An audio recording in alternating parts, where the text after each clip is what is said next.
Bismillahirrahmanirrahim. Assalamualaikum warahmatullahi wabarakatuh. Alhamdulillahirabbil alamin. Wassalatu wassalamu ala Muhammadin wa ala alihi washabbihi ajma'in wa ba'd. Sahabat muda yang saya cintai dan semoga rahmati, izinkan kali ini saya akan membahas tentang highlight buku yang kami tulis yang berjudul Generasi yang Bermanfaat. Buku ini merupakan hasil dari tulisan saya, karena terinspirasi oleh sebuah petikan hadis yang pendek yang berbunyi khairun nasi anfa'uhum linnasi, rahu Ahmad. Artinya sebaik-baik manusia adalah yang paling bermanfaat bagi manusia lainnya. Hadis riwayat Ahmad. Nah teman-teman, saya akan bagi 15 bab buku ini menjadi 3 highlight saja ya, biar meringkas. Yang pertama tadi mukadimah ya, menjadikan diri kita sebagai orang yang bermanfaat. Diri kita bisa jadi ya, tenaga kita, waktu yang kita pergunakan, harta yang kita miliki itu maksimalkan buat kepentingan diri sendiri dan orang-orang terdekat, bahkan orang yang banyak. Jangan ngirit untuk kebaikan orang lain, karena Allah akan ganti dengan kebaikan yang sangat banyak pula. Itu pertama ya, hadis yang menjadi sebuah inspirasi buku ini, khairun nasi anfa'uhum linnas ya. Oke, yang kedua adalah tentang memikirkan penciptaan diri kita oleh siapa dan kita ngapain ya. Nah, di dalam Al-Quran ya, dalam buku ini saya ambil petikan ayat dari surah Az-Zariyat ayat 56. Ini menjadi sumber dalilnya kenapa kita itu mesti beribadah kepada Allah. Wa ma khalaqtul jinna wal insa illa liya'budun. Artinya, dan aku tidak menciptakan jin dan manusia ya, melainkan supaya mereka menyembahku. Itu kata Allah. Nah, jadi di pokok bahasan yang bagian kedua ini saya sampaikan, kita harus sadar diri kita diciptakan oleh Allah untuk beribadah kepadanya. Nah, otomatis ini ada turunannya yang bagian 2A-nya gitu ya. Ada ibadah pokok yang nggak boleh kita tinggalkan sama sekali, kecuali dalam mati ya. Ya, sakit kita laksanakan, safar dalam jalan pun kita, di jalan pun kita harus lakukan juga itu ibadah sholat ya. Nah, ada sebuah ayat yang penting untuk kita pastikan tentang kewajiban untuk menunaikan ibadah sholat. A'udzubillahi minasyaitonirrajim.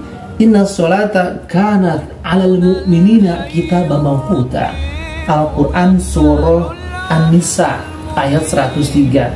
Sungguh sholat itu adalah kewajiban yang ditetapkan waktunya atas orang-orang yang beriman. Jadi kalau mengaku orang beriman kepada Allah, orang yang mengaku sebagai seorang muslim, maka jangan tinggalkan sholat. Dalam keadaan sakit ataupun safar wajib dikerjakan. Sedang kuliah azan berkumandang, izin melepir dulu Pak, saya mau sholat dulu. Atlet sedang pelatnas, pelatda, azan berkumandang ya, izin melepir dulu. Jadi nggak ada istilah meninggalkan. Atau memang kalau dalam perjalanan jauh ya, itu bisa di jamak dan qasar. Artinya ada sebuah rusuh kebaikan-kebaikan Allah, kemudahan yang tetap kita harus utamakan pelaksanaan itu sholat, tak ditinggalkan ya.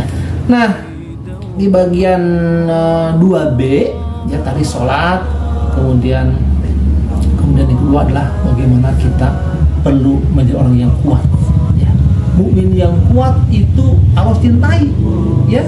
Jadi dibandingkan mukmin yang lemah, ada sebuah petikan ayat yang bisa menjadi sebuah inspirasi di dalam buku yang kami tulis ini.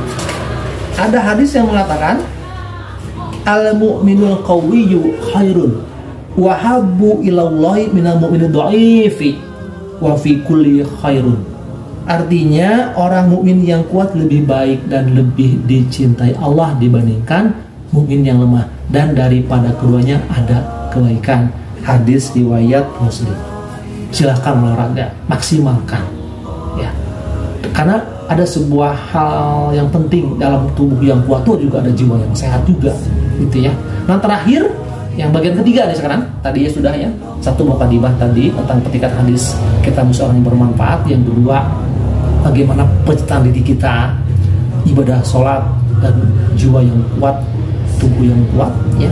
Nah di bagian ketiga hal itu adalah bagaimana pesan untuk orang-orang yang sudah dewasa. Al-Quran itu mendefinisikan orang dewasa itu adalah ketika sudah usia 40 tahun. Hatta idza balago asyuddahu wa balago arba'ina sanah. Al-Quran surah Al-Ahqaf ayat 25. Ketika orang sudah sampai pada dewasa, yaitu usianya 40 tahun. Itu Al-Quran. Kata Al-Quran demikian. Nah, jadi orang-orang yang sudah usia 40 tahun memperbaiki keimanan dia, ibadah dia, tanggung jawab dia, kecintaan dia kepada orang-orang terdekat.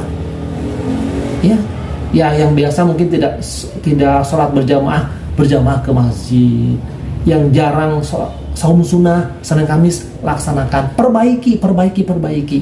Karena kita tidak pernah tahu tentang hari esok kita, umur kita kapan. Gitu, teman-teman. Demikian saja, mudah-mudahan bermanfaat. Buku yang kami buat ini tidak ada yang sempurna, hanya Allah yang sempurna, tapi setidaknya buku ini bisa mudah-mudahan ya memberikan sebuah inspirasi dan kemanfaatan ya. Khairun nasi anfa'um lin nasi. Wassalamualaikum warahmatullahi wabarakatuh.